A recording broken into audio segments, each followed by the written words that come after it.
Okay, so my project was a two-part project. So the first part was I found ration ingredients of a trench soldier in World War I, and I took those ingredients, so things like potatoes, tea, really plain things, and I tried to place them into recipes from other countries. So I chose 3 countries, India, New Zealand and Jamaica, all 3 countries whose troops fought in World War I.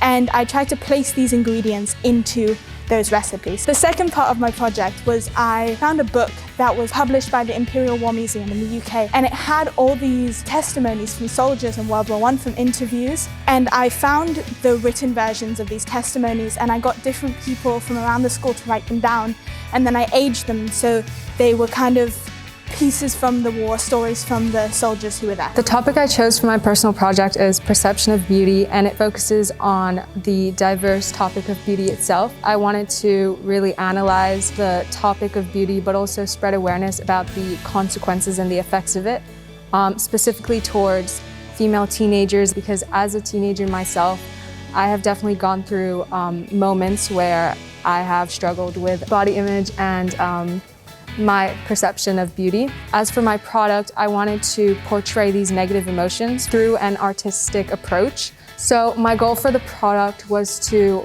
put a new set of audiences in their positions and really sympathize with what teenagers go through in the modern day society with social media platforms and how society defines beauty. My project comes from 2 sources of inspiration. Number 1, my interest in drawing, and number 2, sheer annoyance. So whenever I say drop something on a normal day, I don't really feel much, but I do feel annoyed to a degree, but nothing more.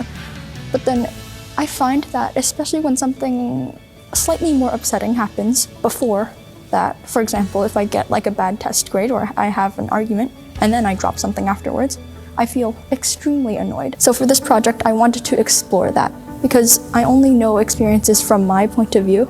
So I just wanted to explore what other people would feel. So to explore this, I created an animation as my product. So I just depicted a student walking home from school and encountering all these small annoying things like tripping or dropping things. And yeah, I sent it out to the school to collect my responses. My product for my personal project was 4 pieces of clothing that I designed and created myself.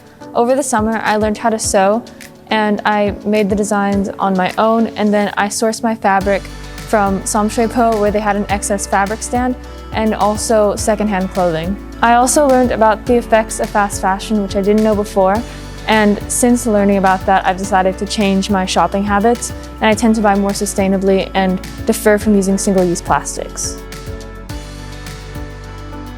So probably one of the biggest challenges was the report in general, not just the content that was needed, because it was very specific. You had to look at the criteria and you had to write from that criteria. You also had to manage your time very diligently. You have to say, okay, I've got to get criterion A done by this date, and I have to get it done by then, otherwise everything's going to go out of orbit. I'd say a really big challenge for the overall project was the heavy information that I had to analyze. So I'd say a big challenge was condensing the information that I was given, as well as analyzing it even further. So I would say there were 2 main ones. Number 1, I faced quite a few technical difficulties because for drawing and animation, I relied on my iPad, and at times the app I was using, Procreate, was faulty. And number 2, I would say it would be facing burnout, which is when I'd say draw too much on one day.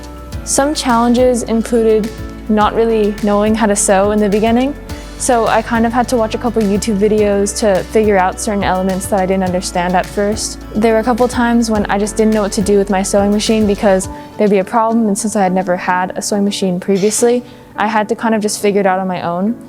But because of this, I feel like I'm much more proud of my product because I was able to just figure this all out by myself, and I didn't really have any help, so that made me feel better about what I did. So I think definitely not just a skill that I've picked up, but also something that I've strengthened over the personal project was time management, which will also help carry over into DP. Not just, as I said before, time management with writing the report, but juggling the report with other parts of the project. So I need to make this dish, but then I also need to write everything down and document everything.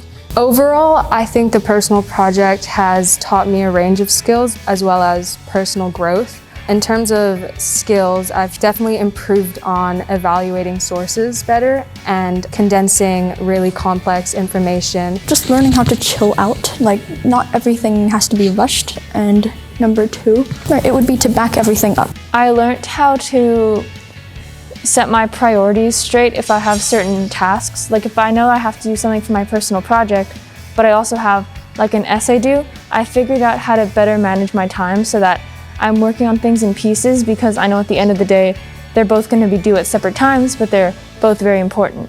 I think that I learned to communicate with people better. If I had a problem like with my sewing machine sometimes, I did have my neighbor there who I could ask about sewing machines because she has one at home and she sews things. And because of that, I feel like in the DP, I'll be able to just communicate with people more in general, and that'll be something that I'll be able to bring into my everyday life for the rest of my life.